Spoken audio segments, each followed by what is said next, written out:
Push in ও চামড়া পাচার ঠেকাতে সীমান্ত টহল বৃদ্ধি সহ নিরাপত্তা বাড়িয়েছে বিজিবি। সীমান্তে পুশ ইন, মাদক এবং চামড়া পাচার ঠেকাতে ব্রাহ্মণবাড়িয়ার বিভিন্ন সীমান্ত এলাকায় টহল জোরদার করা হয়েছে বলে জানিয়েছেন ২৫ বিজিবির অধিনায়ক লেফটেন্যান্ট কর্নেল জব্বার আহমেদ।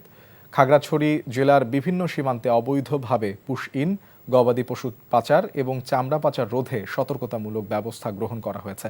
সকালে সীমান্তের বিভিন্ন টহল ফাঁড়ি প্রদর্শন শেষে সাংবাদিকদের এ তথ্য জানান ৪৩ বিজিবি অধিনায়ক লেফটেন্যান্ট কর্নেল মোহাম্মদ আহসানুল ইসলাম।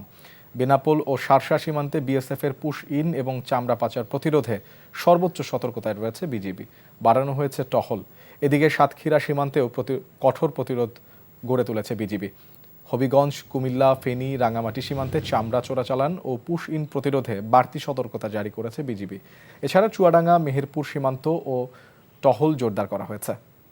এই ঈদে জামা জুতো অ্যাক্সেসরিজের ডিসকাউন্ট।